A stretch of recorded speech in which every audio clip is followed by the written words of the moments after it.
Hello and welcome to the Sidebar presented by True Crime News, taking you inside the courtrooms of high-profile and notorious cases from across the country.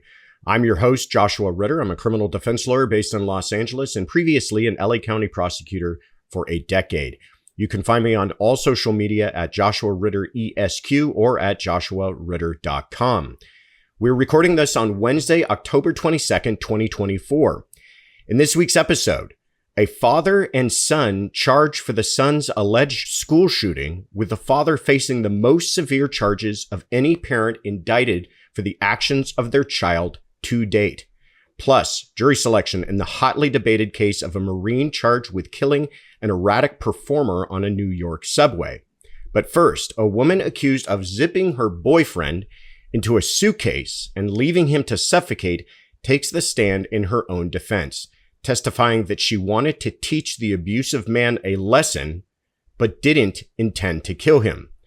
Today, we are joined by Rich Schoenstein, a trial attorney and legal analyst you can catch on the Law and Crime Network, Court TV, News Nation, and many other outlets. Rich is also the host of the podcast Law Brief. Rich, welcome back.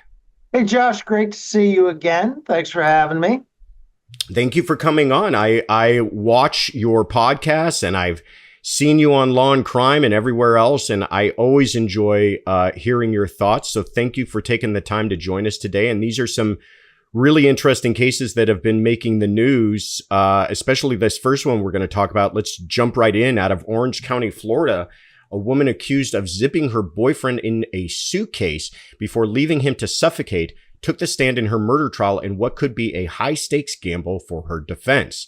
Alleged suitcase killer Sarah Boone is making her case to a jury after prosecutors claim that Boone intentionally killed her boyfriend, Jorge Torres Jr. Initially, Boone maintained that Torres got into the suitcase willingly in a drunken game of hide-and-seek and claimed that the death was a tragic accident. However, while testifying in her defense, she admitted that she left Torres in the suitcase to teach him a lesson. But when the man became irate, she feared physical retaliation. At one point on the stand, Boone even testified to hitting Torres with a baseball bat to prevent Torres from escaping the suitcase. The relationship between Torres and Boone was marred with allegations of violence, which Boone's defense has now leaned in on heavily in their presentation of the case. Whether a jury will see Boone as a sympathetic character remains to be determined, but we will continue to follow this case as it develops. Rich, I know you've been watching this one closely. A lot of people have. It seems to be dominating the true crime headlines as of late.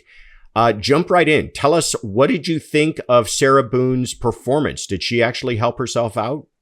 Well, let's talk about two different things. There's the strategy and there's the performance. Yeah. So from a strategy point of view, I'm with the defense. I think they're trying this the right way.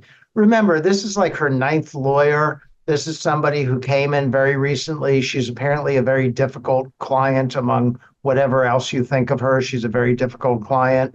So they've come in and they want to pursue this sort of self-defense, battered spouse defense, because there's no question that she zipped her boyfriend into this luggage, left him there overnight, and he died, right? There's no question. Yeah, it's not a whodunit, right? Exactly right. Yeah. Or how done it. We know exactly how he died. So she's got to explain why that happened. And therefore, I thought the defense strategy of putting her up as the first witness in their defense case made sense, because that's what the jury wants to know, right? Right away, the jury wants to know, why did she do that? So they're going to answer that question. And the second thing is, they were trying to set enough predicates for the judge to let her go forward with the battered spouse defense.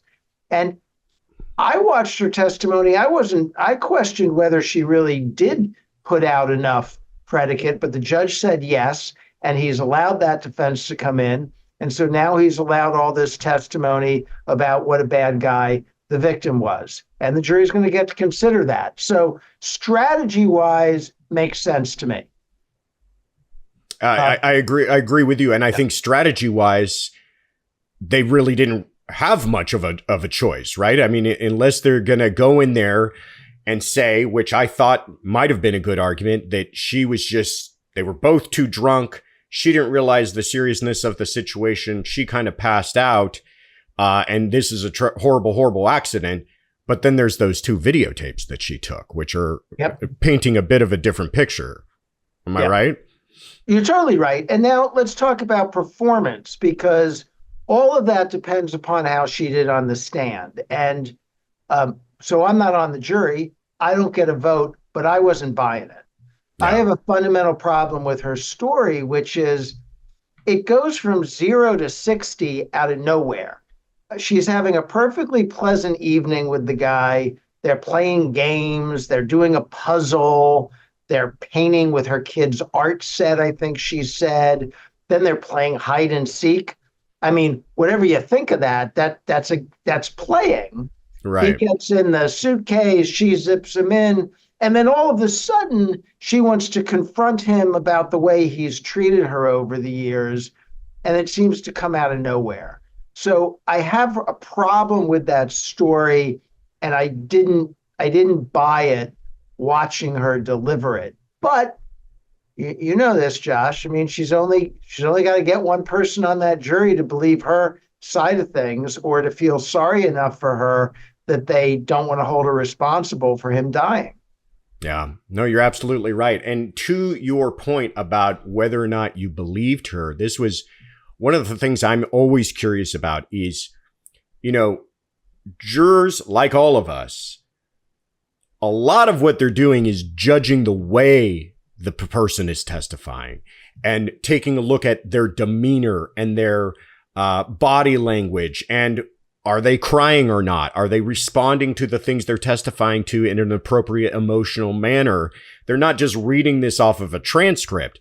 I agree with you that a lot of the words that were coming out of her mouth seem to be satisfying the elements of their defense. But how do you think, as a demeanor, just a person watching her without the sound on, how do you feel that she presented herself? I didn't like the demeanor. The demeanor wasn't great. I mean, it wasn't horrible, but she's way too matter of fact. Didn't seem very emotional. And by the way, her demeanor during the whole trial, she smiles a lot. I don't think the demeanor helped her out. I think that's I agree with you. I think, here she is talking about someone that she says she was in love with, that she said she had a loving relationship with, that she cared for dearly. She lived with this person. And when it comes to the idea that this person suffocated to death, it's like she's talking about, just kind of, I washed the dishes that night. I put away the laundry. Oh yeah, he suffocated to death in the luggage. And then I woke up the next day. It was just like there was no impact on her. And I realize everybody's different and handle things differently, but she's in front of 6 people. It happens to be 6 in Florida on a 2nd-degree murder. 6 people who are judging every movement and the way that she's saying, not only what she's saying. So that troubled me a little bit. But you mentioned something earlier that I wanted to kind of flesh out a little bit for our listeners. And that was the idea that part of her testimony, and the reason she testified first, was to establish this. In Florida, it's called an overt act. In other words, something that the defendant did that then caused her to react in a self-defense type way. Talk to us a little bit what that was and why you feel it wasn't all that strong. Well, as I understood it, their argument was that he threatened her from within the suitcase. Right. And given the circumstance of him being locked in this suitcase and wanting to be let out, I had trouble accepting that as an overt act. That's not a threat that comes out of nowhere against her physically that suggests a history of abuse. To me, it didn't. Now, the standard isn't, the standard is a scintilla of evidence, I gather. Right. So it's not, you didn't have to prove, by a preponderance or by reasonable doubt that she was afraid. But I had trouble accepting that. Also, he's trying to get his hand out of the suitcase and she's jamming it back in with a baseball bat. I mean, Right. it just sounds to me like she's the aggressor in this situation. So I have trouble accepting that as a basis for letting in prior acts of abuse. Um, Yeah. but I very much would understand a judge who wants to give her the benefit of putting in her defense as best as she wants and wants to make sure he doesn't get reversed.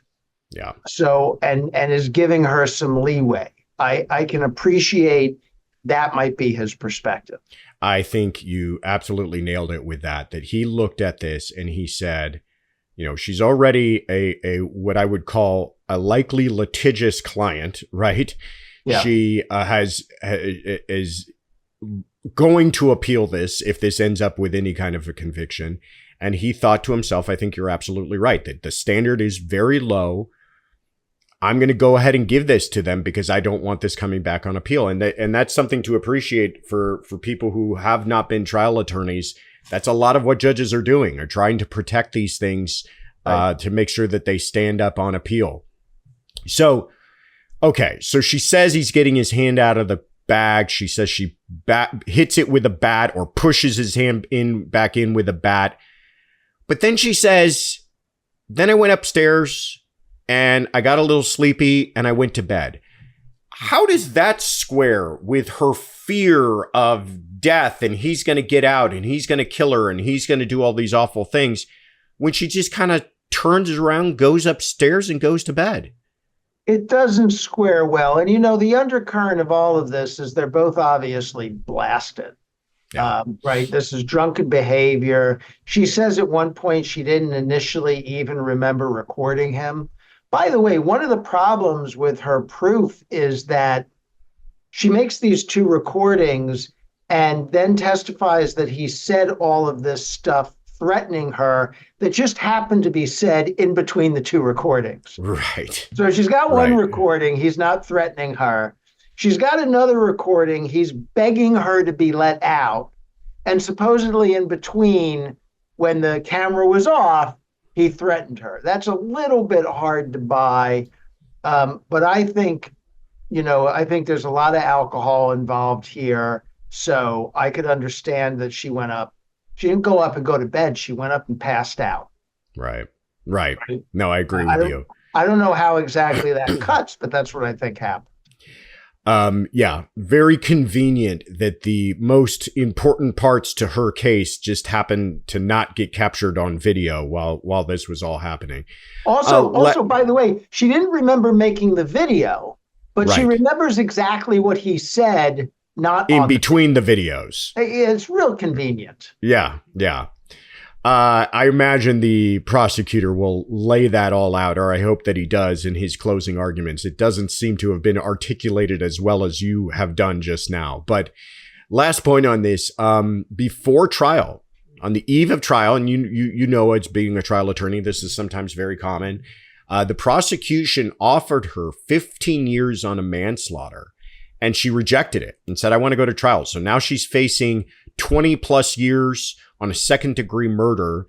And by the way, that's the floor. So it's 22 and a half or something like that. And up from there, depending on whatever discretion judges are allowed to use in Florida. Do you think she passed up an absolute gift of a deal? What was going on there? Well, I don't think it was a gift of a deal. I mean, I, from what I knew of the case, I would have been inclined to recommend, if she had been my client, that she accept that offer or perhaps try to negotiate for something a little more lenient. But, it's up to her. She's got to assess, what does 15 years in jail mean to her? What does 30 years mean to her? What is really her chance of an acquittal, or at least a hung jury? And she gets to make a determination. And if she says, I'm not doing 15 years when I think I have a chance, I'm going to get this testimony in. I'm going to be able to tell the jury what this guy was like. I have an expert witness, by the way, who's now testified that I had PTSD, that I had battered syndromes, all this stuff. I have an expert witness. I think I have a shot. we'll find out if she was right or wrong. No. And you're absolutely right, because after she testified and that overt act was established, they have been off to the races. And ever since then, it's been expert after expert talking about battered spouse syndrome and how this affects people and how she responded and everything else. So this trial is continuing as we are recording, and we will continue to follow it and update you all to what happens. If you're like me, the safety of your home and your loved ones isn't just a priority. It is your everything. The problem is that old school home security systems only take action once someone is already inside your home. Simply Safe Home Security is changing that with its new Active Guard outdoor protection. It is the only home security designed to prevent crimes before they happen. Simply Safe helps me feel safe whether I'm at home or on vacation. I always know that my home and my belongings are covered. The best part is it is so easy to set up. With Active Guard, Simply Safe's 24/7 monitoring agents keep a close watch over your property and actually stop crimes before they happen. The cameras use advanced AI to tell the difference between friendly faces like family and neighbors and potential threats, alerting agents to suspicious individuals before they get too close to your home. These agents can talk directly to the intruder, sound a loud siren, flashlights, and even alert the police, while other security systems only react after a break-in. Simply Safe combines live monitoring and proactive protection both outside and inside your home. That is why I trust Simply Safe with my own home security every day, and I want you to have the same peace of mind. Protect your home with 50% off a new Simply Safe system plus a free indoor security camera when you sign up for Fast Protect monitoring. Just visit simplysafe.com/truecrime. That's simplysafe.com/truecrime. There's no safe like Simply Safe. Let's move to New York, where a man charged with killing a subway performer with a chokehold is headed for trial as the jury selection process begins in this highly divisive case. Daniel Penny stands accused of recklessly causing the death of Jordan Neely during a confrontation in which Neely was shouting and acting erratically on the subway when Penny restrained the man.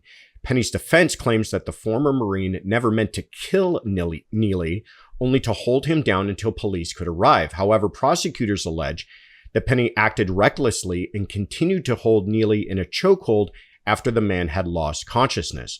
As jurors are selected to weigh in on the incident, Penny could face up to 4 years behind bars if he's convicted of criminally negligent homicide, or up to 15 years if he's convicted of second-degree manslaughter. Rich, a large part of this case seems to be coming down to not so much the idea that Penny restrained Neely, but it was for how long he did it for. In other words, the prosecution seems to, and they haven't started their case, but in their arguments and appearances in court, it seems to be about, at some point, he should have let this man go, but he didn't, and that's where it crossed the line. How do you think this will all play out? So let me tell you, let me start, Josh, by telling you, I'm from New York City. But what you might not know is I live 2 blocks from the subway stop where this happened. Oh, wow. This is down on Houston Street. By the way, we pronounce it Houston, not Houston Street. Houston Street between Lafayette, at the Broadway Lafayette Street station. It's the F train. I ride the trains in New York City every day. It's how I get to work. It's how I get around, because it's still the best way to get around New York City and probably the safest. So I think the issue here is, the defendant says, I was restraining this guy until the police could come. So the man got on at the 2nd Avenue subway stop, and this altercation emerged, and he got him in the hold, and he got him on the ground. The train went to Broadway Lafayette. The doors opened. Apparently, some other passengers held the doors opened. And I think that Penny says, I was waiting for the police. And that is why I continued to hold him. Why didn't you release him? Well, because The same reason I put him in the hold. He was dangerous, and he would have been dangerous if I released him. I was holding him. I wasn't intending to harm him. I just thought I was holding him. And what's going to, I think, be the issue here is, should he have known that the hold he had him in could potentially kill him? There's been some indication that there were other passengers yelling at him, you're going to hurt the guy, right? So he might have been on notice right then that it could get out of hand. But that's going to be the issue. I think the allegation is he had him in the hold for 6 minutes. If it was just a hold to restrain him until the police showed up, the jury might accept that. But if the jury concludes that it was a level of force that was inherently dangerous and beyond what was needed, then they could convict. Yeah, you're absolutely right. It all comes down to what was his intent, what was in his head. You're right. Maybe he thought, in no way is this way that I'm holding him. And I know he was holding him around the neck, and that's inherently dangerous. But perhaps he was thinking that this is just going to restrain him, but not actually put him in any danger of losing his life. You brought out a point about how other passengers were involved. And there is videotape of this from one of the passengers on the train. And you do hear other passengers yelling, perhaps they're telling him to stop. But you also see other passengers getting involved in helping to restrain this person. Two others helped hold the guy down. So I'm curious how that plays out, because it's not like he was acting, in a way that everyone else thought was unreasonable to restrain this man. They all seem to be afraid of this person to the point that they were even helping him. How do you think that might play out? Well, I think the testimony of the other passengers on this train is going to be key, right? Everybody involved in this case wants to put the jurors in the train. Imagine you're on that train. And the message of the defense is, imagine you're on this train and this guy comes in and he seems crazy and he's yelling stuff and he's saying violent things, and one of your fellow passengers acts to defend you and all the other passengers. You would think he's a hero.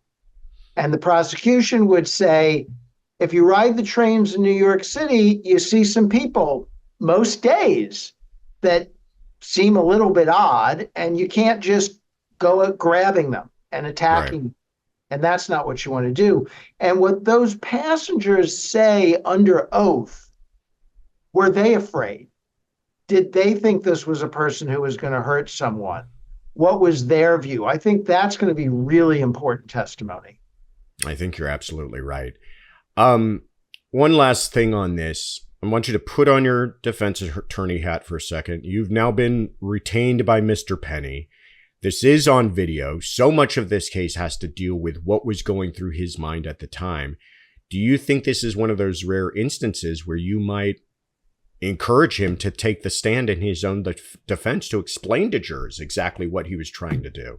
He has excellent defense counsel, by the way.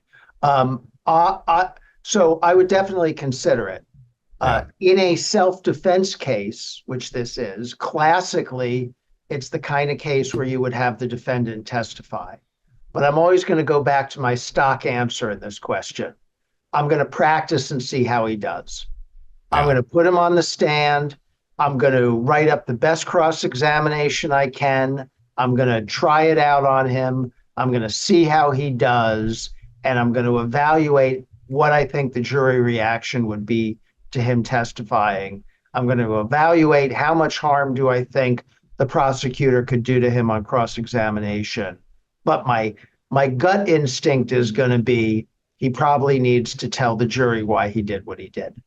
Yeah, I think you might be right. But you're right. If, anybody, even with a completely innocent person with this best story in the world, if they can't hold up under cross-examination, that could be the entire case for them. So We shall see. They are picking a jury. I'm going to bug you again because I didn't know you lived that close to where all of this is taking place. So I appreciate those insights, and we will see how this all develops. Trying to figure out when and how to start investing can be intimidating. I remember when words like IRAs and portfolios were another language, but investing doesn't have to be scary or hard.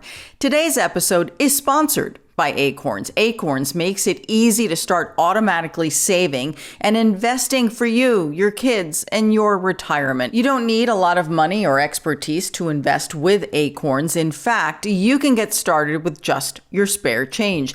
Acorns recommends an expert-built portfolio that fits you and your money goals, then automatically invests your money for you. And now Acorns is putting their money into your future. Open an Acorns Later IRA and get up to a 3% match on new contributions.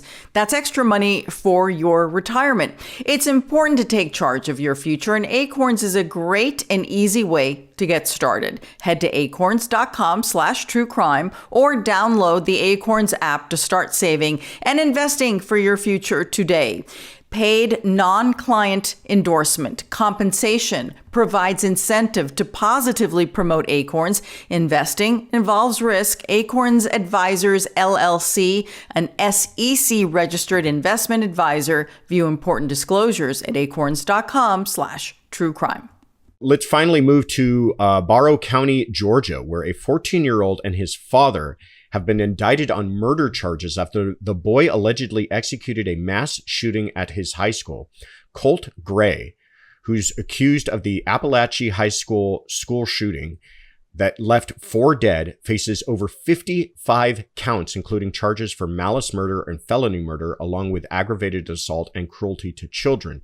Meanwhile, his father, Colin Gray, is facing a staggering 29 counts, including second-degree murder, involuntary manslaughter, and reckless conduct. The tragedy left 8 students and a teacher injured and took the lives of Richard Aspinwall and Christina Irme, as well as students Mason Schermerhorn and Christian Angulo. Prosecutors allege that Colt and his had documented mental health struggles in the months leading up to the shooting, and that his father, Colin, not only ignored warning signs that his son might become violent, but recklessly provided the child with firearms and ammunition.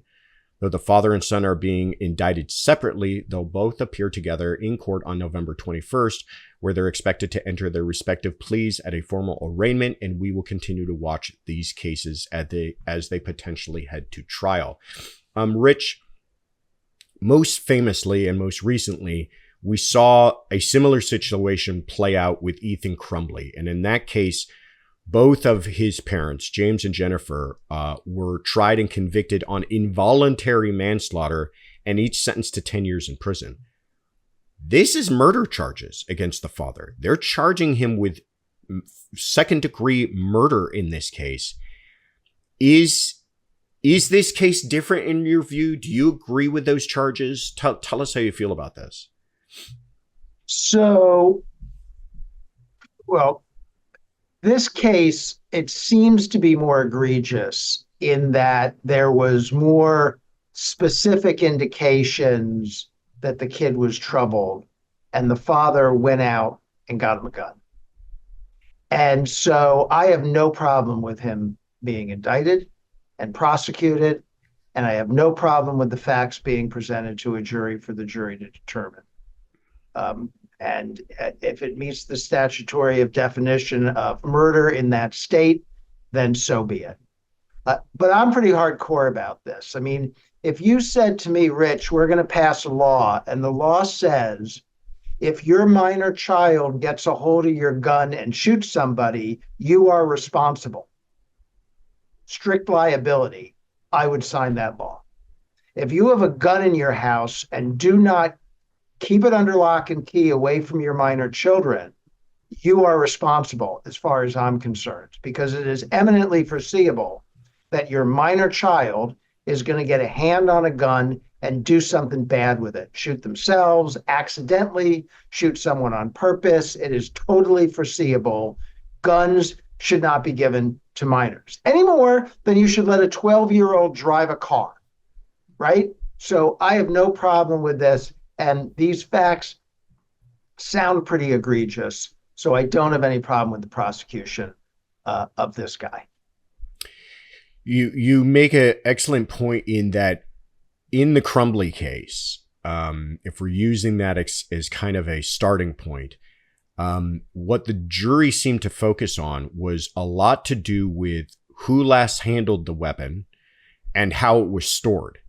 And that they felt that the mother, because she was the last one to handle it, was culpable, and the father, as being the one who supplied it and didn't properly store it in a way that he couldn't have access to it, that was also something that they held him responsible. Is that because so much of the criminal law is about creating lines that people understand what is criminal conduct and what is not?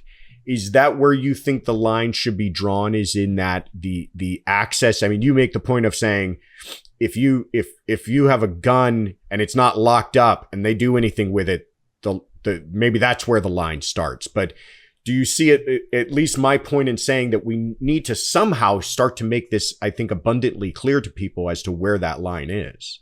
Yeah, well, I don't know. I mean, I don't know that there's, in criminal law, there's often not a bright line because there's different factors, right? How much information did the parent have about the child? You know, what did you know about the child? What gun did you get? And how was it kept and maintained? Was it locked up? Was it left open? I mean, I would have if you locked it up and the kid somehow broke in, got their hands on the gun and did something bad, I would have a different feeling about the case. If you had no idea that your child had any problems, I might wonder why you had no idea, but I would have a different feeling about the case. This seems to be, as I understand the allegations, a father who had good information about the son's problems and gave him a gun. Yeah, no, I mean, when you spell it out the way that you're doing, you can understand how they're starting to arrive at the conclusion that they did with the prosecutors in this case. I guess it still makes me a little uneasy. Not that I'm in any way not for anything we can do to prevent these tragedies, but you are still talking about the independent actions of another person.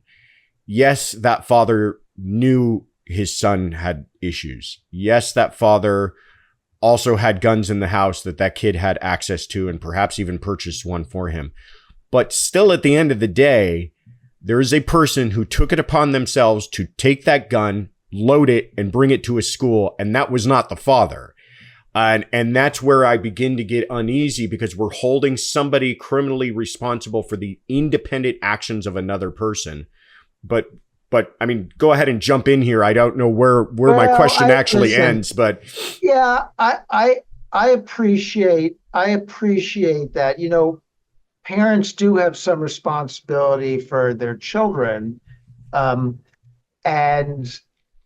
it does depend, I think, on what your information is and what actually your conduct is. I'm not really suggesting that every parent of a school shooter ought to be put in prison, but I am suggesting this: for the love of God, lock up your guns if you have kids. I mean, just forget about this case. Like, how many toddlers getting their hands on a gun and accidentally shooting someone? How many of those situations do we have to see? Lock up your guns if there are children in the house. Yeah, no, there's no arguing on that point, for sure. And it seems like, at least in both of these incidents that we're discussing, that would have prevented it. Yep. Now, certainly if the child had taken it upon themselves to break into the safe or, do whatever to gain access to a gun, despite your best efforts, then I think the prosecutors would have viewed it very differently. So it is, again, a tragedy that we continue to talk about these types of cases, and I completely sympathize with anyone making efforts to try to stop it. But I don't think it's a problem that you and I, as much as we might want to, are going to solve in this one podcast. But I do appreciate you sharing all of your thoughts with us today, Rich. It's always a pleasure to speak with you. Tell us where people can find out more about you. Well, I appreciate that. As I say, I'm in New York City. I'm a partner in the law firm Tarter, Krinsky, and Drogan. I'm a litigator, a trial lawyer, mostly civil disputes. You can find me at my firm, Tarter, Krinsky, and Drogan. You can find me on social media at Lawful Riches on X and on Instagram sometimes. Fantastic. Check him out, folks. He's always got very interesting thoughts on these cases, and I do appreciate hearing them.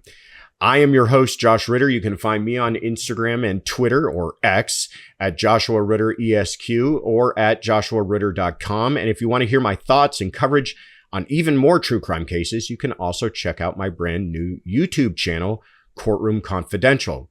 And you can, of course, find all of our Sidebar episodes wherever you get your podcasts. And we would like to hear from you. If you've got questions or comments you would like us to address, please tweet us your questions with the hashtag TCN Sidebar. And thank you again for joining us at the True Crime News Sidebar.